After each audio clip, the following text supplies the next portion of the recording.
Well, remember last week we were among the first to tell you a story of a U.S. submarine that mysteriously crashed underwater in the South China Sea? Well, tonight we are learning what may have contributed to this crash. Apparently, the U.S. Navy is conducting oceanographic surveys in the region. Beginning back in late September, we understand, military experts have been collecting underwater geological and hydrological data to support any eventual submarine warfare in the region of the South China Sea. Who knew, huh? Surab Gupta, Asian geopolitics and policy specialist with decades of experience, is good enough to join us now. What do you make of this? That maybe this crash last week, this U.S. submarine, the nuclear submarine, by the way, I should add that crash may not have just been a strange coincidence. It may have had a lot to do with what's been going on there since the middle of September, we now learn. Well, absolutely. You know, that's becoming a very crowded battle space, frankly, the South China Sea, and just inside the first island chain of China.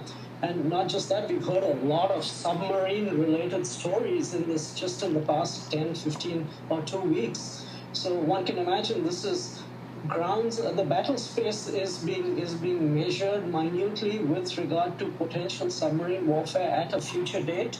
And both parties are doing what they need to do. The Chinese are doing at their side, the West is doing at its side, in trying to gauge what its responses will be. I know you're an expert in geopolitics, not necessarily geology or geography or underwater oceanography, but I know you know this region, and it's kind of a little bit of a strange region in and of itself, because there's a lot of shoals in the South China Seas. There's very deep water, but there's also very shallow water. It's filled with reefs. It's a complex area. I would imagine that whoever wants to get supremacy of these waters would need to really understand these waters, and it's probably not easy to understand, which makes sense why the United States is trying to prepare itself for the eventuality, should it come, hopefully it never does, of some kind of submarine warfare, correct? Let's see.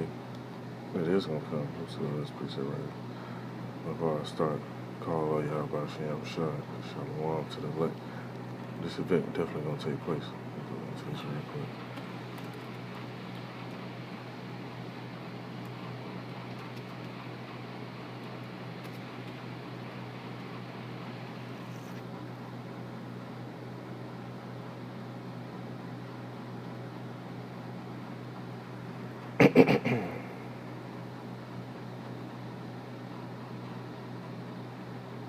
It's the book of Ezekiel, chapter 39.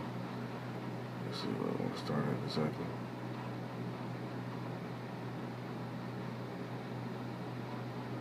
Let me see exactly where I want to start at. Give me 1 minute.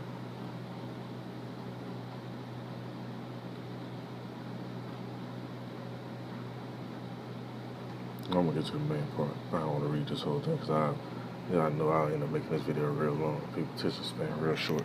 Anyway, it says, in verse 7, so will I make my holy name known in the midst of my people Israel. And that's what's been going on. That's right now. And it's going to happen more and more often. Your family members or so-called friends, they're going to come up and ask you, what's that name? Like, I remember not too long ago, I said one of my family members, they asked me, and I didn't even want to say it no more because I've been saying it over and over and over again, and they thought it was a joke. Now shit been getting real. They want to come ask me the name now. Like, no, don't ask the name now. Go find out. But the Most High gonna make the name known amongst his people, though. The people who want to know his name, because even if that name being put out like that, they don't really want you to know it. You ain't gonna know it, so you ain't gonna know who to call on unless shit hit the fan. Now I said, will I make my holy name known in the midst of my people Israel, and I would not let them pollute my holy name anymore.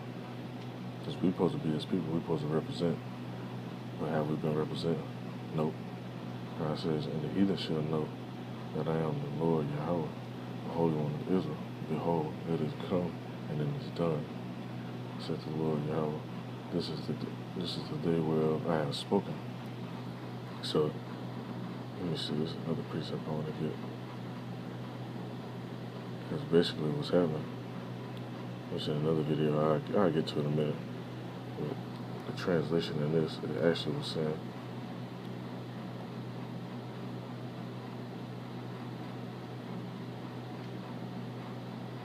it says, surely it is coming and it shall be done.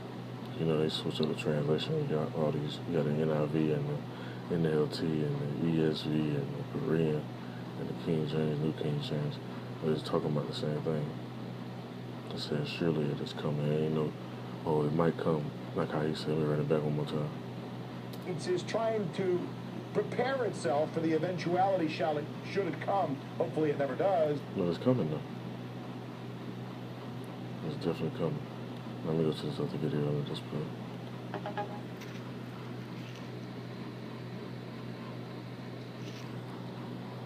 This is it.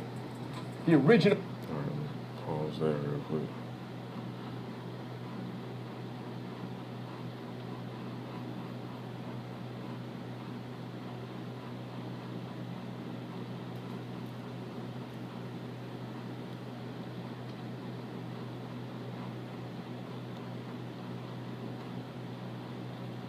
In the face of increasing pressure from China, including recent incursions by Chinese warplanes, this was Taiwan's response. A National Day celebration intended to show to its mighty neighbor and the world that it continues to be a vibrant democracy, determined to maintain its freedoms with sophisticated military hardware of its own, including new types of missiles being put on show for the first time. Taiwan's president, Tsai Ing-wen, was typically resistant to China's... And why is they showing this stuff right now, man? There's no coincidence. Let me go to this. What the Most High doing to them? Like the scripture said, the king's heart is in the hand of the Lord. He turneth it whatsoever he will. So he putting the spirit on them, these different leaders to do what they do. They might wake up one day and say, you know what? And they over there in China, they just want to wake up and eat Chinese food all damn day. But next thing you know, they having a parade. Let me see, let me go to this book of Revelation.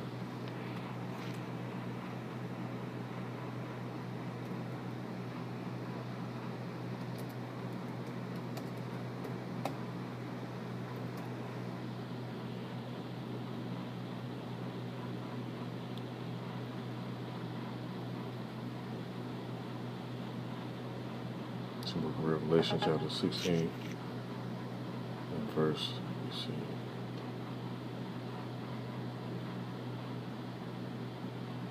Verse 13, it says, I saw 3 unclean spirits like frogs come out of the mouth of the dragon, out of the mouth of the beast, and out of the mouth of the false prophet. For they are spirits of devils working miracles, which go forth unto the kings of the earth.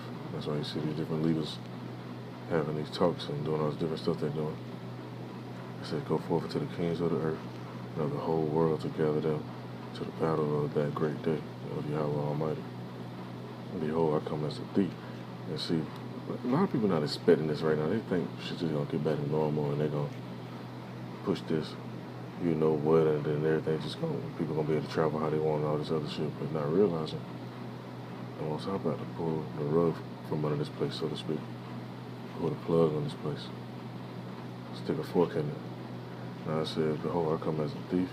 Blessed is he that watcheth and keepeth his garments, lest he walk naked, and they see his shame. And he gathered them together in a place called the Hebrew tongue Armageddon. And that's why these nations are gearing up, showing up what? Look about what they showing up. Including new types of missiles being put on show for the first time. Taiwan's president, for the first time now, right now, Tsai Ing-wen, was typically resistant to China's renewed pledge that reunification will happen. The relationship between Taiwan and China will be achieved by negotiation. We will keep negotiating and will show the world that we are committed to self-defense. No one can force us to go to the pathway that is designed by China, because that road will not lead to solidarity and freedom for the people of Taiwan. Tsai also said Hong Kong, where tough restrictions had been introduced to quell months of street protests and riots, should serve as a warning. Many people in Taiwan have looked on with alarm at the way Hong Kong's national security law has been implemented, quickly eroding many of the freedoms and rights the city had enjoyed, fearing their island would suffer a similar fate if it was reunited with China. 以热烈的掌声。 We are faced with a complex and severe challenge. Beijing authorities have shown what they have done to Hong Kong and suppressed Hong Kong. China's President Xi Jinping has made reunification his mission to achieve what none of his predecessors have done.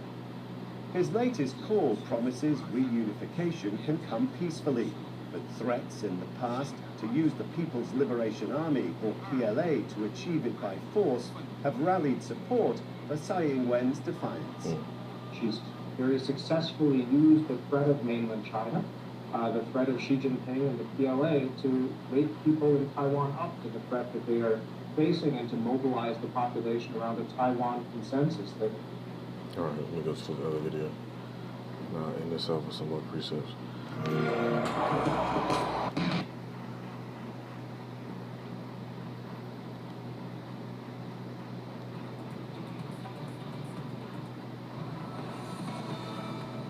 Live from the world headquarters of RT America in our nation's capital, this is the news with Rick Sanchez.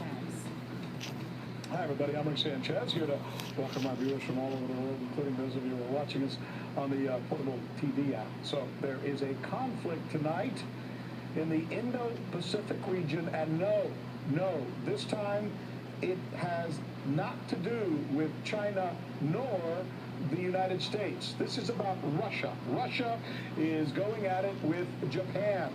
It is a territorial dispute that dates back to the end of World War II. How serious is it? Well, serious enough to prevent either country from signing a formal peace treaty. Yeah, in case you didn't know this, Russia and Japan, on paper anyway, on paper, are still actually at war. World War II. So what is the bone of contention here? I'm going to show it to you. There it is. See those? As we zoom in for you, those are the Kuril Islands. Just specks, really, which appear to be about equidistant between Japan and Russia. Maybe that's part of the problem. But tonight there is fallout because the Prime Minister of Japan has come out and said that those islands you see right there, those little specks, he's saying they belong to them, to the Japanese. Fumio Kishida told his parliament that Japanese sovereignty extends to the Kuril Islands, also called the Northern Territories, by the way. And that, by the way, that comment from the new Japanese Prime Minister saying those islands belong to us, that's not going over well, not at all, with the Russians. Upon hearing the statement from the Japanese PM, Russian government spokesperson Dmitry Peskov immediately snapped back in no uncertain terms that Russia does not agree with that statement. But that's just the beginning, folks. That's just the beginning of Russia's response. After that, it got real. You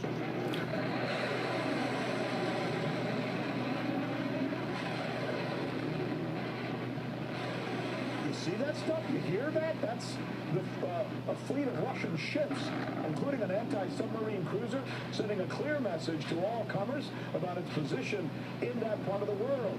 And it wasn't just a show of force with, ships sailing in and out of those waters. It was much more. During the drill, Russia's Pacific Fleet intercepted 10 missiles as it deployed its highly sophisticated surface-to-air missile defense system. So yeah, sure, they're military exercises, but boy, look at these pictures. Now, how'd we get here? And where might this go? We're going to drill down on this for you right here. Yep. Only one thing is coming. Let's go to this real quick. This third war. Remind say they're still in the second war. Let's go into this real quick.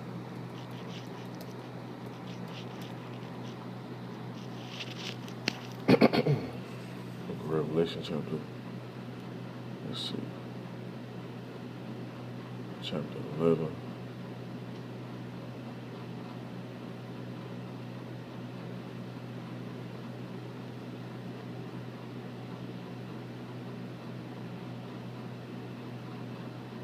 I'm going to start at verse 14 and read on. It says, the second war was past me, the third war coming quickly. And the second World War, he said it's still on paper, but in actuality it's not going on now. Stuff is more modernized. More nations got access to them arrows, also known as nukes. So Now it's gonna be the third war, and that war gonna be fought with them nukes.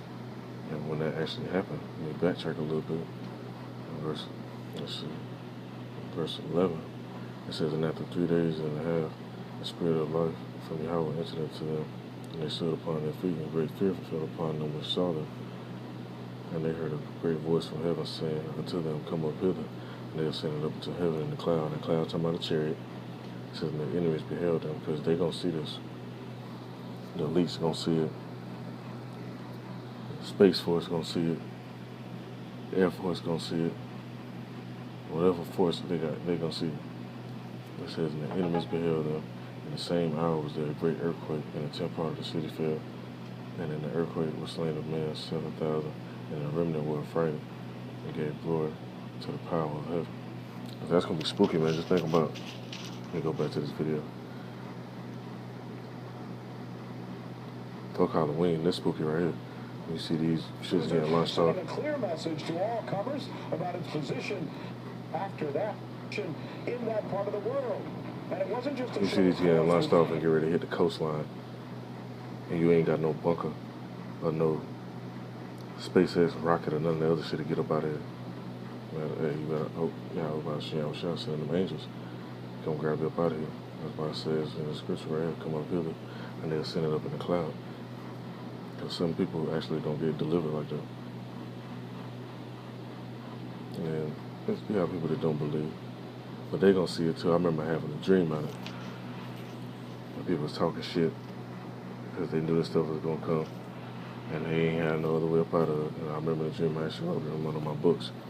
And somebody asked me, how you plan on getting up out of here? And then a white chariot showed up, a so-called ship showed up. It was real bright white. So, you're gonna have people that actually get delivered like that. And they're gonna try to grab on your legs. Try to hold on to you because they see you getting up out of here. Let me see, let me go to some more precepts. I'm in this up.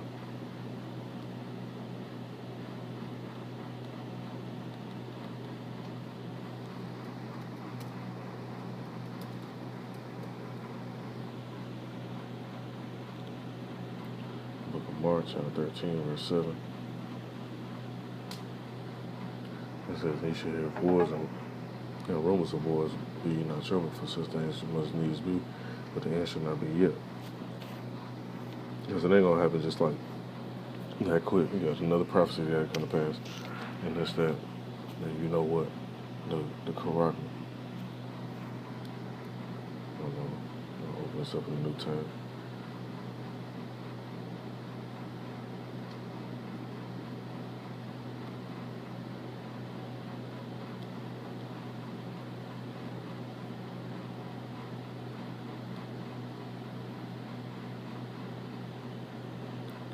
But yeah, once that mark get implemented and stuff really kick up in the high gear, then that's when the time is really gonna be. Jacob's trouble, all that stuff. There's gonna be so much stuff going on at one time. You know, how it's gonna show up at the height of confusion, so to speak, and in the midst of that war. You know, we get one more, well, actually two more precepts than in this video. Reading on in verse 8. In the book of Mark, chapter 13, it says,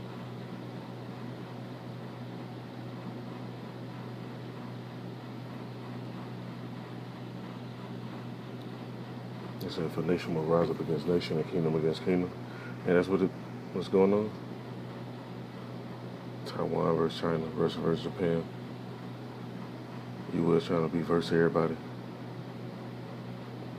That's what's going on. They said there will be earthquakes in various places. I seen a video recently, it was like, they said it was a 6.9 earthquake, but really it was higher than that. They just try to downplay it so people don't get scared.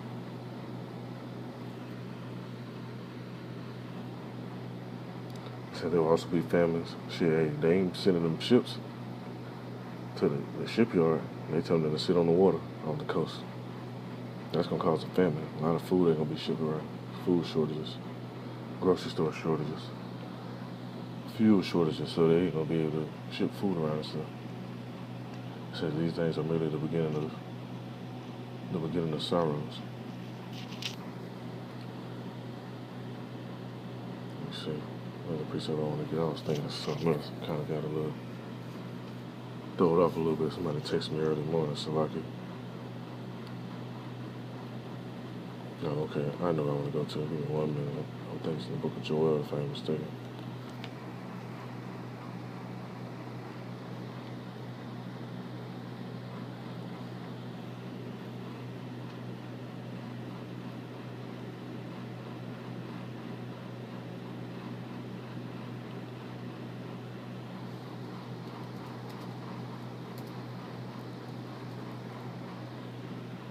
The book of Joel, chapter 3.